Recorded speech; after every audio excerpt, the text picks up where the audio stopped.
What's going on, people? We are Tottenham TV here, back here for another Tottenham update. A lot of rumours to talk about. We got Jose's presser to talk about, and we've got the under 18, well, the youth FA Cup to talk about. So let's get on with a few transfer rumours. And it looks like we're in the market for a right back because we've been linked with two right backs today. Who's two? I thought there was one. Let me get into it. Let me get into it.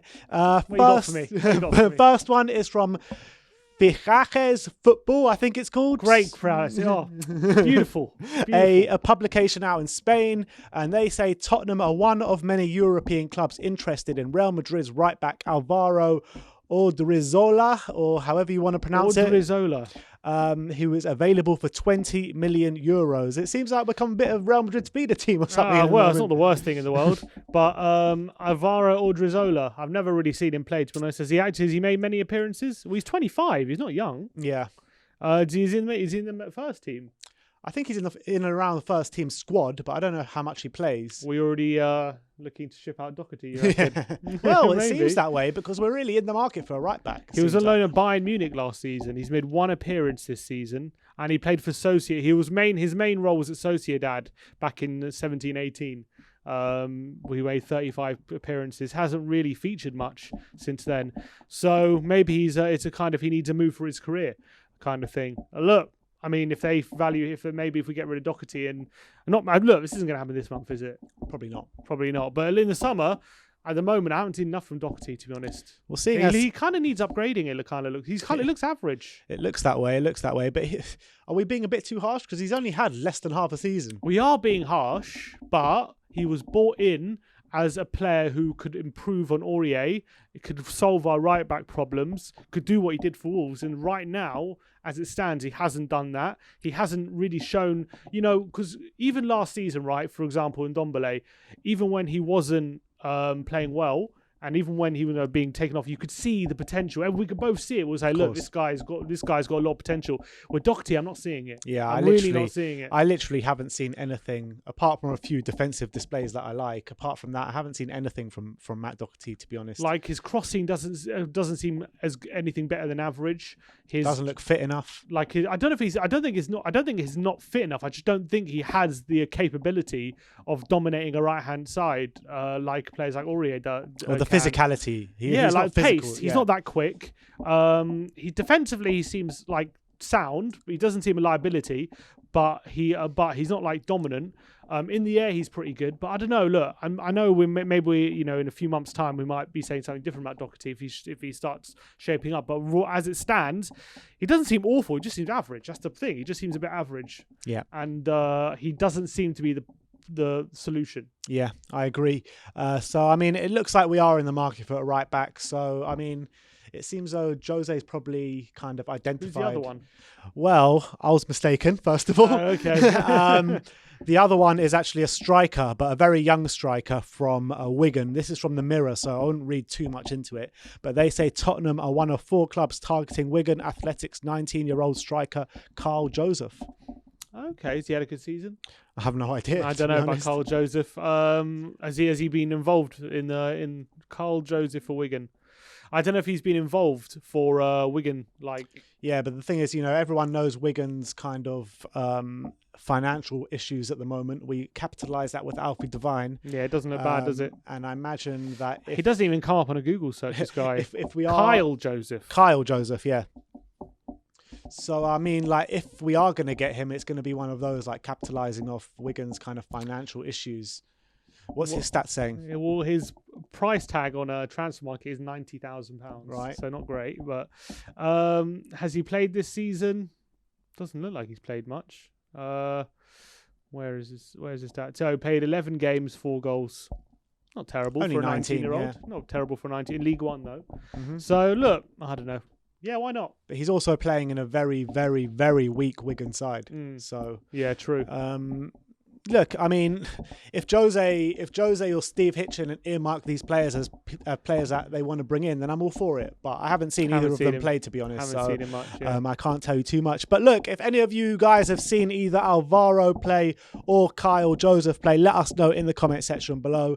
But let's move on. This is from Sky Germany. It's been widely reported for a long time now that Spurs are very interested in Marcel Sabitzer, and it's come to light today. Apparently, he has rejected the latest contract offer from RB Leipzig. Yeah, this one has a bit more legs to it. It makes more sense. I think this has a very Højbjerg feel to it. I'm hoping it pans out the same way. I am a bit worried that if we don't get him now, our chance might be gone. However, I don't think we have the capabilities of getting him right now. I think they can ask for a bit more money in January because he's still at 18 months as opposed to a year. So they got a bit more leeway. And Leipzig's in the title challenge and in the Champions League still. Yeah. So there's not really a massive reason for him to be in a hurry to leave. And he'll probably have more suitors in the summer as well. So it makes sense for him to stay until the summer. So it's the kind of thing where it's an annoyance because I really want him. I think he wants to come to Spurs. And I think we can get him now if we really push the boat out, but we're not going to push the boat out. And I feel like if we wait till the summer, we might have missed the boat. Maybe. But I do feel like we will eventually get this over the line because it feels as though that kind of, you know, when this story goes on for so long, it's been going on for quite a while now, and every single publication that's saying we're interested in him or say that he wants to come are quite reliable sources. So, I mean, I do feel this is going to happen in the summer. I genuinely believe I hope you're right. I hope you're right. I just have a feeling Sabitzer, it might be a different ballpark to Højbjerg. There wasn't that many people in for Højbjerg. We kind of were the only people for some. I don't know why, because clearly he's a very good player. But for Sabitzer, I feel like there might, if he goes down to a year on his contract without signing a new one, I reckon there might be a few more clubs ahead of us in the queue, which worries me. But hopefully I'm wrong. What kind of clubs do you reckon be in for him? I don't know. Do you reckon the Liverpools, the Man Cities, the Real Madrid, why not? The Bayern why City could easily be interested in him. He could easily fit into City's team. You know, Chelsea might be looking for a centre midfield because their centre midfield hasn't been clicking just yet. Like, you know, I don't know. Look, who says Chelsea will be above us in the queue anyway? Because of money. Because of money, yeah, maybe. But, you know, if Chelsea don't get Champions League football this year and we do, then I think we can go for it. I know, but it's just people could also compete. There's clubs who could compete with Champions League and clubs who compete with money, and that's the problem. Spurs, their transfers all about timing usually, aren't they? You're forgetting the Jose Mourinho factor as well, because that is a big factor. I guess it have to remain to be seen. I guess if we smash it out from now to the end of the season, have a really good season, then yeah, maybe we have a very good chance of signing him, but we have to wait and see. All right, well, let me know in the comment section below what you think about the Marcel Sabitzer. Do you think we will eventually get this over the line? Because I do, but let me know in the comment section below. Now, let's move on to Jose's press conference because there was some really interesting stuff coming out. First of all, we brought you a news yesterday that Nico Gonzalez from Germany for the Stuttgart winger is very well. They said that we made a bid for him, or that we're looking to sign him in the summer. Said we started negotiations or something with most likely looking to sign him in the summer. Exactly, and Jose Mourinho pushed back on that today and says he has denied any interest in the winger at all. Well, actually, he just said no. Oh, he just said no. He said no. He was asked. Mourinho was asked if there's any interest in Stuttgart winger Nicolas Gonzalez, and he said no. Do you reckon that's a bit of a lie from Jose? Yeah, he loves lying in the press conference. It's not about lying. It's just he doesn't like to talk about other teams' players a lot of the time. He doesn't usually say much on that front. He usually just kind of keeps it very low key. So I wouldn't expect to get much out of Jose even if it was true. But he doesn't usually just flat out deny it anyway. He usually just says like, "Oh, I'm not going to talk about someone else's players." So the fact he just said no maybe pours some cold water on that. Let's move on because there were some tweets from Mesut Ozil yesterday. They asked him, would you rather retire or join Tottenham or something along those lines? And he said basically he'd rather retire than join Tottenham. And they asked Jose about it in the press conference today. And Jose goes, who told him we were interested in him anyway? You know what I mean? So, I mean, look, someone like Mesut Ozil, he's trying his best to get... I thought he retired already. Exactly. He retired about 3 years ago, but someone like Mesut Ozil was so desperately trying to get the Arsenal fans on side, and it's just not working for him. Well, when he's on that big wages to play Fortnite at home. I'm assuming he has a lot of making up to do, and that's why he does all these things like the offering to pay for the mascot and all this kind of stuff. I think he's looking to leave this January, but it looks like he's going Fenerbahce. But it was quality, a bit of just quality banter from Jose Mourinho there. But I think Jose knows Ozil well, so I don't think there's any bad blood there between them two. Yeah. I love the shithousery sometimes Jose comes up with in his press conference. Absolutely brilliant.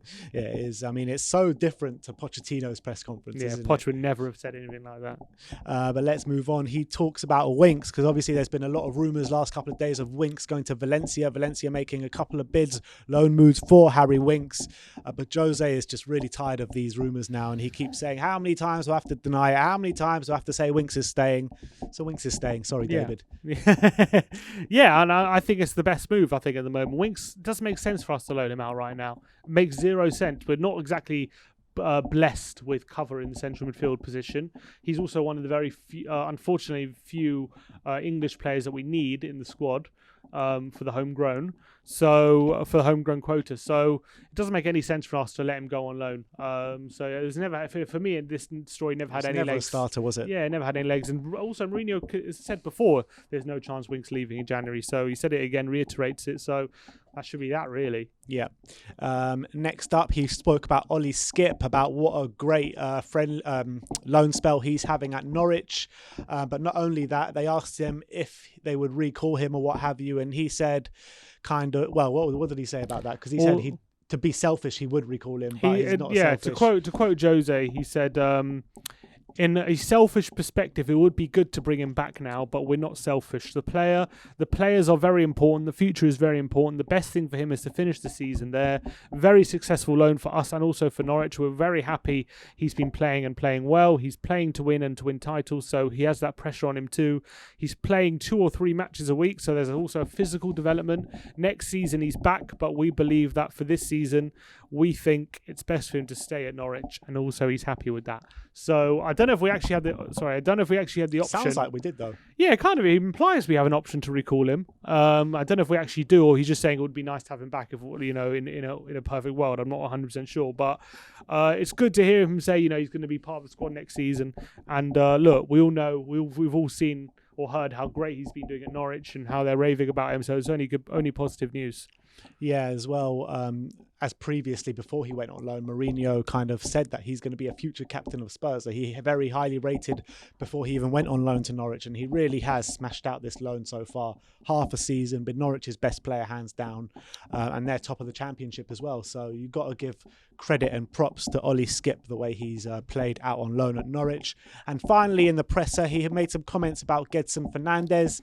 What was he saying about Gedson? He was asked about Gedson if he's going to stay at Spurs for the remainder of the season or he's going back to Benfica, and he said from a selfish perspective he would prefer him to stay because he said he's a good player with a lot of quality, and if we had a chance, if we needed him and he was available, then not necessarily that he'd get chances, but it would be good to have that option of a good player available. But he said he understands from Chen's point of view he needs to be playing football at his age, and so he didn't really give a concrete answer whether he's staying or not, but it was just interesting to hear him say that he would like him to stay, because most Tottenham fans would assume that we're not that bothered either way. Yeah, but it would be a bit harsh on Gedson if Mourinho came out in the press conference and be like, I don't want him here, I want him to go. He wasn't going to do that, is he? Yeah, but he said from a selfish perspective, I want him to stay, which is probably quite nice to hear. You didn't have to. You could have said like, it would be best for everyone if he left or something. You know what I mean? Didn't have to. Yeah, but it's not like he's done stuff bad like Ozil. Just hasn't done anything. You know what I mean? Yeah. He's just been there. The best thing Jose's ever said about him is that he turns up to training every day. Exactly, which is more we can probably say for Lamela maybe, because he doesn't turn up that much. But actually, he did mention Lamela as well. And what was he saying? He said he was asked if Lamela's available, and he said he is, but I don't know. But I think you understand what I mean. He can be selected for tomorrow. Legally, he can, but I still have a decision to make. So clearly, Lamela's not completely out of the doghouse just yet. Yeah. Which is not good for him. Yeah, I mean, it kind of makes me feel the writing's on the wall a bit for Lamela. I think that his time at Tottenham, would you say it's been a success? Not really. I would say that he came in to effectively replace Gareth Bale, 30 million signing. It was a record signing at the time. I mean, he's been a good servant to Tottenham, I would say, but he hasn't been a great player. No. I would say that this season, last couple of seasons, I would say he's been good, but he just doesn't get on the pitch enough. That's the bottom line, isn't it? Yeah, he doesn't get on the pitch enough. We would have preferred a more of an end product from him in terms of goals and assists. He didn't really offer that, unfortunately. I think he showed quality and he showed passion and he worked really hard for the team. And he was never a player where if he was in the lineup, you were like cursing. Oh, I'm sure some people were, but for me, he was never really a player where I was that disappointed to see him or thought he was a liability. But he never really took it that extra step, did he? And I would say for what we expected when he signed him, probably you would say he underwhelmed. Yeah, he did underwhelm. You know, for a 30 million signing at the time, that broke a club transfer record for ultimately an impact player off the bench, pretty much. He's like Simon Davis. Nah, Simon Davis was quality, that digger. You think Simon Davis was more of a success than Lamela? Well, Lamela was in a much better team, so it's hard to say. It is hard to say, it's true. But in terms of that kind of quality, that's why I level him in terms of how I view him in terms of Spurs legend. Maybe Simon Davis was the 90s Lamela. Yeah. Yeah, exactly. That's how I see it. Injury prone as well, wasn't he, Simon Davis? Yeah, he was. There you go. All right, let's move on. And finally, we're going to talk about the Youth FA Cup as Tottenham beat Newport County in the Youth Cup today, 6-2.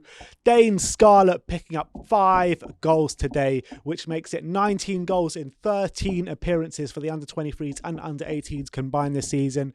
This guy is a real prospect. I mean, we've got some really good youth prospects coming through now. You know, when you look at it, Japhet Tanganga, 21, Joe Rodon, 23, Sessegnon, 20, Harvey White, 19, Alfie Devine, 16, Dane Scarlett, 16, Ollie Skipp, 20, Jack Clark, 20, and Troy Parrott, 18. I mean, we've got some serious talent coming through, don't we? Yeah, people criticise our academy and stuff like that, but the youngsters do seem to be coming through at the moment. They seem to be impressing whenever they're getting given game time, and they seem to. And I like the look of them. Dane Scarlett, I've always said whenever he's played. I remember you saying in pre-season. I remember pre-season. Yeah, he came on for a few minutes. I was really impressed with what I saw, and obviously he came on against I think it was Ludogorets and played really well.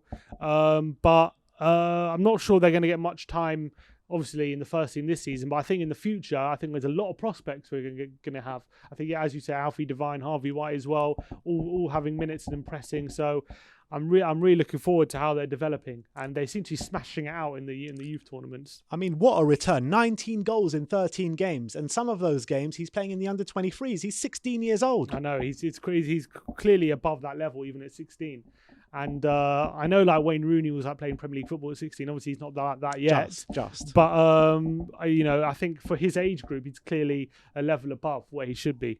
And in terms of the old thing about Jose Mourinho, how he doesn't like to play youth, he doesn't trust the youth. And if you're a youth player in a Jose Mourinho squad, then you're kind of going to be brushed aside. But when you look at it, he's given Japhet Tanganga his debut. He's given Joe Rodon his debut. He's given Harvey White his debut. He's given Troy Parrott his debut. And he's given Dane Scarlett his debut. And 2 of those, and Alfie Devine, obviously, 2 of those 16 years old. Mm-hmm. I mean, it's surely a myth.